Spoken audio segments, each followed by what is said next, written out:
What's going on, everyone? So, yeah, there's a lot to talk about here, and it's what I've been telling people for a very long time about, the way PlayStation works and how I blew this one guy's mind.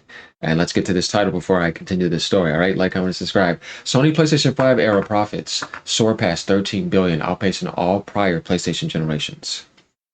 Sony's PlayStation 5 era has generated 13 billion in profit, surpassing the combined earnings of PS1 and PS4 with 136 billion in sales. Um, let's talk about this. And remember, this generation still has years to go. A lot of this is royalty, third party, microtransactions, free to play. They don't have to do anything. This is how successful other people are in these past few years on their platform. They have that third party dominance. That's how important it is. See, I've been telling people Sony is a third party dominant platform and a manufacturing hardware company. They could not drop any exclusives. Look at this, all canceled, but yet it's the most profit they've ever made, outpacing all generations. See what I mean?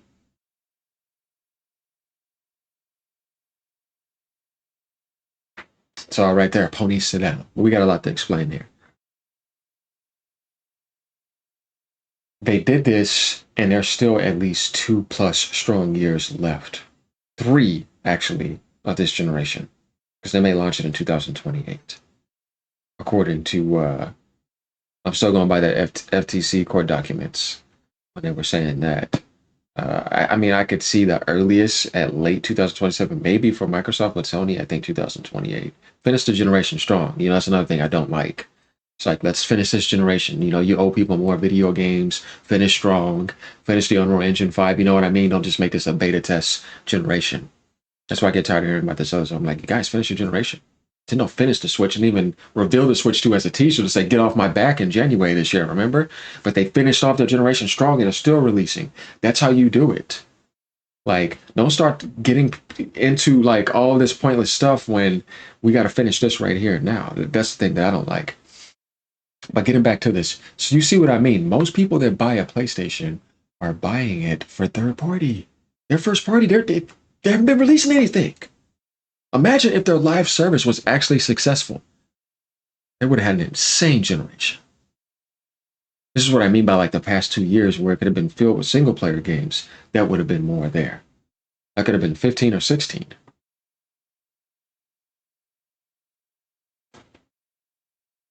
With a successful live service game. And this is the way things are looking, and their ecosystem is still healthy, more healthier than ever. Look at this, their third party ecosystem. I didn't talk about first party. Their third party ecosystem is more healthier than ever. And they made more profit than ever. And they're messing up on the first party. Yeah, this is a problem. Nintendo's going to be the only one that can deal with them.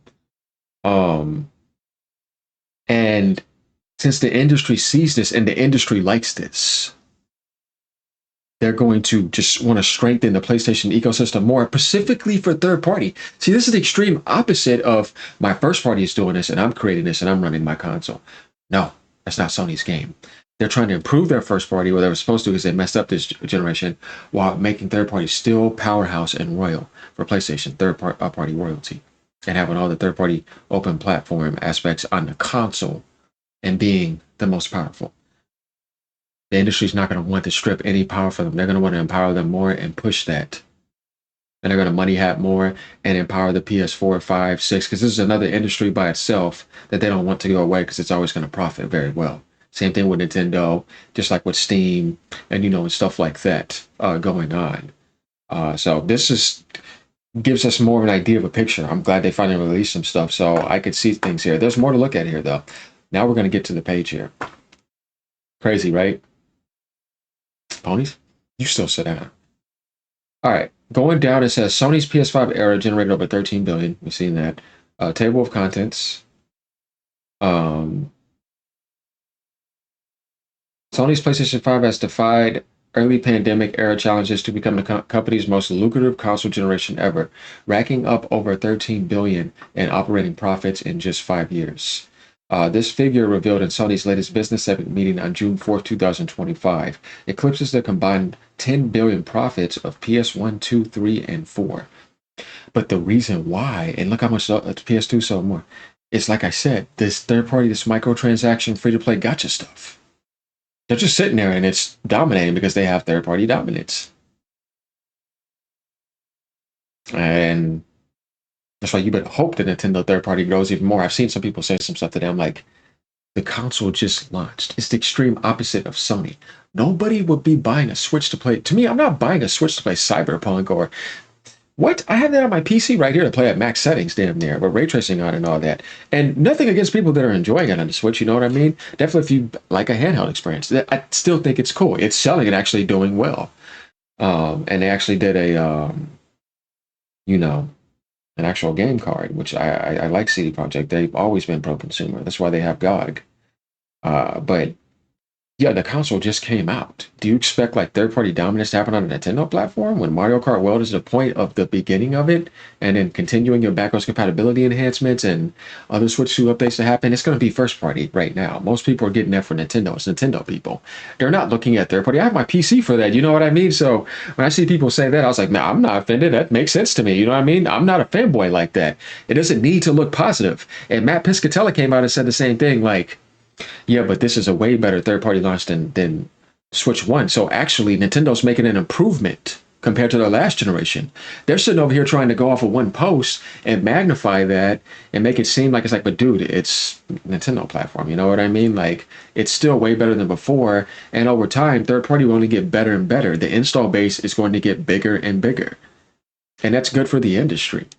But, you know, whatever happens there, yeah, I wouldn't be looking at a Nintendo console for a third party. That's just the way I see it. You know what I mean? I specifically want them because of their games, their developers. That's what I'm interested in more than anything. But getting back over here, though, going to the business section. Okay, this has with 136 billion in total sales and a growing user base, Sony's success underscores the enduring strength of its console strategy. Here's how the PS5 pulled it off and what's next. A profit powerhouse despite early hurdles. Launching in November 2020 amid COVID-19 supply chain chaos, the PlayStation 5 faced several shortages with scalpers inflating prices and chip scarcity hampering production. Yet, as Game Radar reported in 2024, the PlayStation 5 generated 106 billion in sales and 10 billion in profits by May, already outpacing the PS4 107 billion in sales and 9 billion profit over its 7-year run. By June 2025, Sony's updated figures show that the PS5 era's profit climbing to 13 billion, surpassing the cumulative earnings of all prior PlayStation generations for NeoGAF and tech gamers. So after all the cancels and all the stuff that's going around, the console industry is still insanely healthy just by looking at the PlayStation platform by itself. And with Nintendo coming up and growing with their first party and third party and GTA around the corner, how could it get weaker? It's going to be stronger than ever, and you see that here. And the pillar of third party holding up is PlayStation, and the pillar of first party holding up is Nintendo.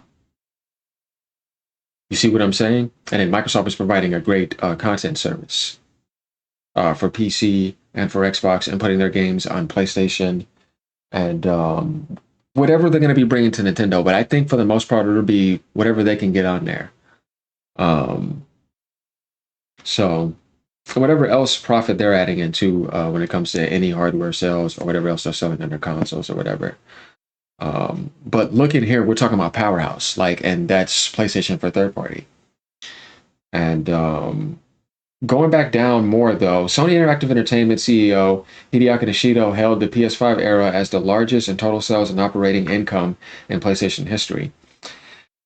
Yeah, I mean, they can just be the vampires they want to be for third party. But first party, like I said, is disappointing. Publishing and development wise, I'm not going to say that that's great. That's a letdown to me. Noting its 136 billion in sales dwarfs the PS4's 107 billion, despite selling fewer units. This is what I mean by like just MTX gambling, all this.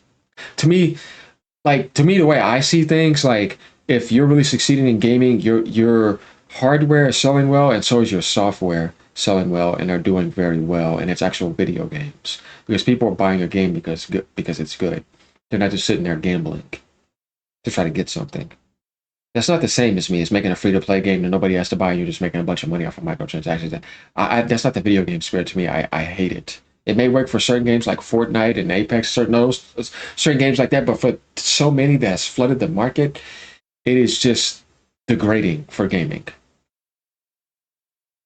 It's no good because they waste too much time figuring out how to make more money off people rather than making a good video game that would actually sell and make a lot of money. You feel me on that? Imagine opening a clothes store. Do you want the guy that wants profit? Because he's going to cheat on the clothes and he's not going to give you the best clothes. He only cares about profit. He even get rid of whoever he can to keep that going. But the person that loves the clothes is going to give you the best clothes and is going to be able to sell the highest quality and make the most money doing that. And he's never going to cheat on the clothes because that's what he loves doing. So you want somebody that loves what they're doing. You don't want somebody that's there for profit. I always remember that difference. I want the guy that loves video games. I want the guy that loves clothes. He's going to make me the best clothes. This is done out of love, not the one who just wants profit. It's the worst people to pick. They're not going to give you the best stuff. Remember that story. Several factors fueled the PlayStation 5 financial triumph. Strong user engagement. Sony reported that monthly active users on PlayStation 5 now exceed those on PlayStation 4, a shift from last year's even split, with 49 million active users or 49 million active consoles monthly across both platforms, so PS4 and PS5. User retention rate is high. This gives us some stats here. Okay, so they have actually active, not just that other nonsense. So these are 49 million active people across PS4 and PS5. And now PS5 exceeds those. Okay, so we have an estimate here. And the user retention is high. But you never know though what they could be using on the consoles. That's the thing too. I want to see more demographics about that. Okay, so that happened in 2025. PlayStation Plus growth, 38% are choosing the highest premium. This means that they're paying just as much or about the same, or maybe more, as Game Pass. So Sony is getting the same profit that Microsoft is damn near getting on Game Pass and selling more consoles and getting third-party revenue. But Plus is nowhere near as good as Game Pass. 38% of people are choosing the more expensive. And they can only get a discount if Sony allows it in their ecosystem. There's no sites to get any of that, no tricks to convert gold, none of that. No, no, no, no. This is all pure profit. No, man. Guys, 40, that's almost 40%. That's 10% away from 50% of the damn base. That's 8% up over the last few years. Despite the price actually going up as well. Like Hong Kong's premium tier, $12 a month. This reflects strong demand for expanded game catalogs and cloud streaming. As Saudi noted on X, giving premium an 8 out of 10 for value. Software and services, while full game spending dipped slightly compared to PlayStation 4 DLC, microtransactions and peripherals surged per IGN. Hits like God of War Ragnarok, Spider-Man 2, and third-party blockbusters Elden Ring, Hogwarts shattered sales record, boosting profits. Hardware strategy, the PlayStation 5's higher price versus PS4 and the launch of $799 PS5 Pro. That makes sense too because they're selling almost the amount of same, but they're making more money off of more expensive hardware and jacking up the price even more. That actually makes sense when you think about factoring that in. Maximizing margins, like I said right here. Sony's focus on profitability over unit sales. Despite missing the 100 million goal paid off, but they'll still eventually get there. And plus the amount of profit they made off of PC, whatever they brought off of that as well. So yeah, this gives us a sneak peek into what's going on in the PlayStation world and how Sony's ecosystem, if you would have thought that they were going bankrupt, not even close. They're making more money than ever. And let me tell you something about the Concord and all that. That's all ESG funding. Yeah, political funding to push narratives. So Sony didn't spend all that. They're getting huge fundings from companies like BlackRock and all that. And they fund it. The real damage is when the company gets its reputation damaged. The people may be getting laid off. That's what hurts them when they sign up for that stuff. But if you think they're really missing money and Sony's going bankrupt, they're going to be money had more than ever and still be making more money. Look at this. More money than they've ever made. Now we have our answers here, y'all. So let me know what y'all think about this. What I see here is like I said, you want third-party growth more on the Switch 2 platform. Microsoft will need to get some type of power to be somewhat dominant. In order to do that, you need a huge install base and a lot of sales. And you see why I say what I say, because if it doesn't happen, then I mean, just get prepared for more Sony dominance, money hat dominance. Um, I mean, I'm gonna have the console to get what I need. You know what I mean? Even though I may not like it, because I'm not, like that. And I think that eventually they will probably get their stuff together and probably will get probably what a couple live service games successful, maybe two more or whatever at best. And gets they have some other deals we don't know about. They're always going to have deals. It's just the way that it works, y'all. Definitely, when you have third party profit like this, and these developers see this, these publishers see this, they're always going to focus on them and make deals with them because they know they can make the money here. You're not going to be able to stop that. Um, and I'm pretty sure they're going to have market rights for GTA too. And the Pro is going to be getting its update for the AI upscaling and all of that next year. And they're going to show it off with that and maybe jack up the price closer to that. I'm just kind of trying to read into things and see how things are going to unfold out in the future. Nintendo's only going to get more powerful too and expand out as well. So after knowing this, y'all, yeah, expect a whole bunch of deals. Get ready for this. That's why I think Microsoft should do the same thing. All right, y'all. Peace out. Have a great day.